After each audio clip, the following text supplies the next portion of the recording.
आगे बढ़ते हैं। खबर कन्नौज से है, जहां प्रदेश सरकार में मंत्री असीम अरुण का बदला हुआ रूप नजर आया। कन्नौज के गली मोहल्लों में कूड़ा कलेक्शन की व्यवस्थाओं को देखने के लिए मंत्री असीम अरुण ने अपना रूप बदल लिया और भेष बदलकर मंत्री जी अपनी लग्जरी गाड़ी की बजाय सफाई कर्मियों के साथ कूड़ा गाड़ी में सवार हो गए। वो हर गली कूचे से कूड़ा गाड़ी में बैठकर निकले और मुंह पर काला मास्क और टी शर्ट में निकले। मंत्री असीम अरुण को कोई ताकि पहचान ना पाए। रिपोर्ट देखिए। और जब कूड़ा गाड़ी में सवार हुए मंत्री भेष बदलकर निकले योगी के मंत्री के कूड़ा गाड़ी कनेक्शन से सब हैरान।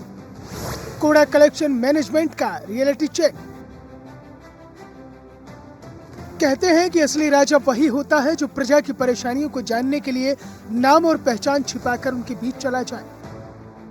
पुलिस महकमे में उच्च पद पर रहते हुए इन्होंने कई बार जापान की गेमबा पद्धति को अपनाया, यानी भेष बदलकर पुलिसकर्मियों के पास जा पहुंचे।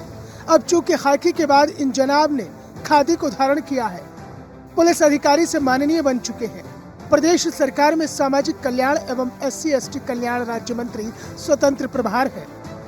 जी हाँ, हम इन्हीं की बात कर रहे हैं जो मुंह पर मास्क लगाकर कूड़ा गाड़ी में सवार हैं, मंत्री असीम अरुण। दरअसल कन्नौज सदर सीट से विधायक और योगी सरकार में मंत्री असीम अरुण कूड़ा कलेक्शन की जमीनी हकीकत को जानने के लिए सुबह सवेरे भेष बदलकर सफाई कर्मियों के साथ कूड़ा गाड़ी में बैठ गए और फिर उसके बाद उन्होंने कन्नौज के गली मोहल्लों में कूड़ा कलेक्शन की सच्चाई को जाना।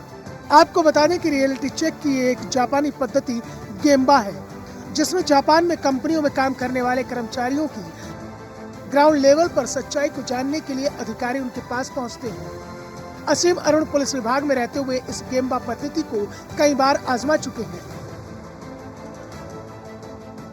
किसी भी सिस्टम को सुधारने के लिए उसमें गहराई में घुसना जरूरी होता है और अक्सर पाया जाता है जो निर्णय लेने की पोजीशन में बैठे होते हैं उनको जमीनी सच्चाई का पूरा ज्ञान नहीं होता है।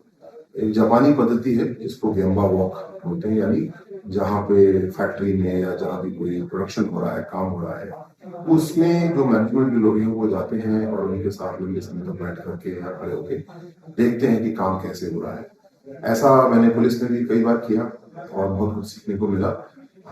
अभी मैंने कल रविवार को कोशिश की कि कन्नौज में हमारे नगर पालिका के कर्मचारी जो डोर टू डोर कलेक्शन का काम करते हैं, उनकी काफी तारीफ है, लेकिन उसको और अच्छा कैसे किया सकता है, उसमें और परेशानियां क्या है, इसके लिए उनके साथ में एक शिफ्ट में घूम करके मैंने देखा तो पाया कि बहुत सारे परिवर्तन इसमें और भी हो सकते हैं।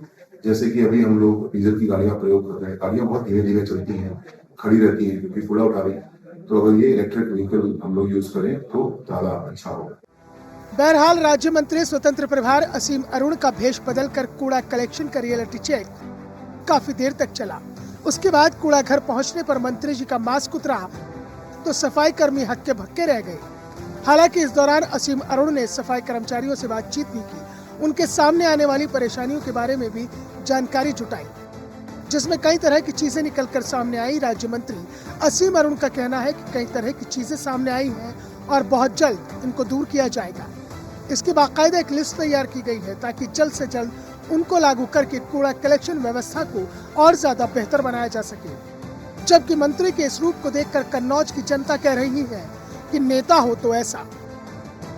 Bureau report, news 1 India.